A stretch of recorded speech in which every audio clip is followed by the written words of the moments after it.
एक शांत छोटे से गांव में, जहां चारों तरफ हरे भरे खेत और हवा में झूमते नारियल के पेड़ थे, वहां रहती थी एक बूढ़ी औरत जिसे सब प्यार से अम्माची कहते थे।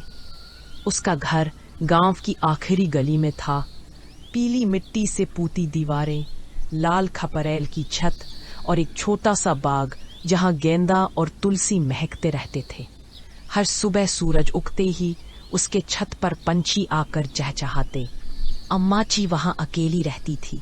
ना अब कोई पति था, ना बच्चे, ना कोई मिलने आता, बस खामोशी और उसकी यादें। लेकिन वो पूरी तरह अकेली नहीं थी। उसके दो वफादार साथी थे। एक चालाक बिल्ली मिट्ठू, जो हमेशा उसके पैरों में गोल मटोल बनकर सो जाती, और एक शान से इतराता मुर्गा कुट्टन, जो आंगन में ऐसे घूमता जैसे सारी दुनिया उसी की हो। हर सुबह भोर होते ही अम्माची आंगन बुहारती, मिट्टी पर पानी छिड़कती ताकि धूल न उड़े, और अपने पालतुओं को खाना देती। वो उनसे धीरे धीरे बातें करती, प्यार भरी लेकिन हल्की उदासी के साथ। आया, कितने दिन हो गए किसी से बात किए हैं, अब तो कोई सुनने वाला ही नहीं बचा। मिट्ठू बस धीरे से म्याऊं करती, उसकी साड़ी से लिपट जाती थी। और तो कोई नहीं करता। शामें लंबी होती जाती, अब बातें कहने वाला कोई नहीं था। भगवान, बस एक बार कोई मेरी बात समझ ले।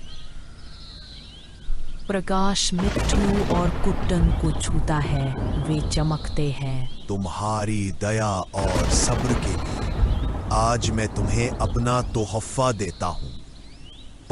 सुबह हुई। आज मछली के साथ थोड़ा दूध भी दे। और मेरे लिए चावल चटनी के साथ। तुम बोल सकते हो?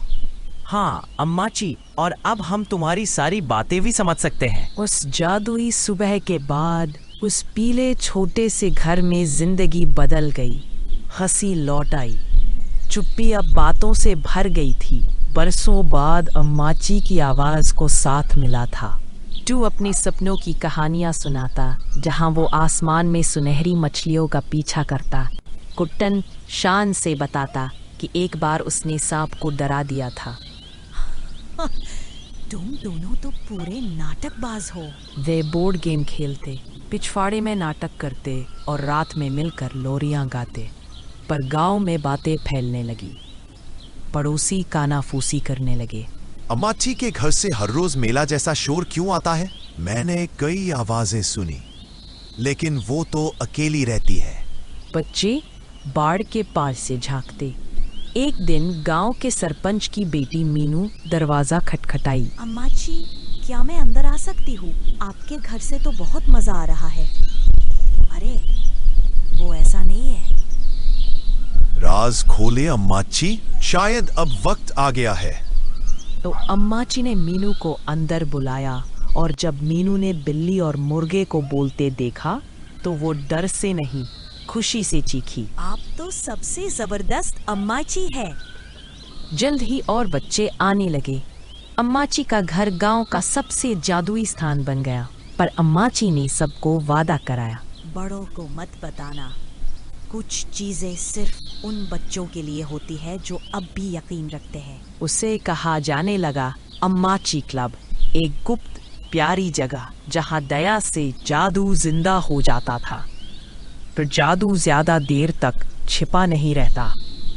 एक दिन गांव में एक नया आदमी आया, एक सख्त सरकारी अफसर, मिस्टर भंडारी। उसे शोर से नफरत थी, हंसी पसंद नहीं थी, और उसे नियम पसंद थे, जादू नहीं। अच्छे, इस औरत के घर में चुपके से क्यों जाते हैं? वो क्या छिपा रही है?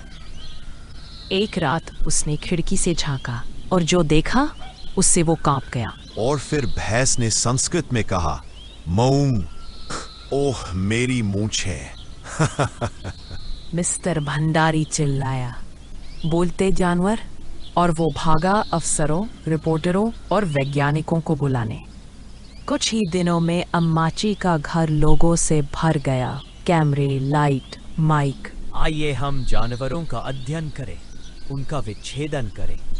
हमें जानना होगा कि यह कैसे हो रहा है। नहीं, ये प्रयोग की चीजें नहीं है, ये मेरा परिवार है। पर दबाव बढ़ता गया। मीडिया ने इसे चमत्कार कहा। सरकार नियंत्रण चाहती थी। अमाची, हमें भाग जाना चाहिए, जंगल की ओर, आजादी की ओर।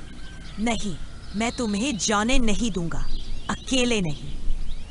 एक सुबह गांव जगा और अम्माची का घर खाली था। कोई बोला हवा में उड़ गए, कोई बोला सरकार ले गई, पर बच्चों को सच पता था। अम्माची चली गई थीं किसी सुरक्षित जगह जहां सिर्फ सच्चे दिल वाले ही उन्हें ढूंढ सकते थे।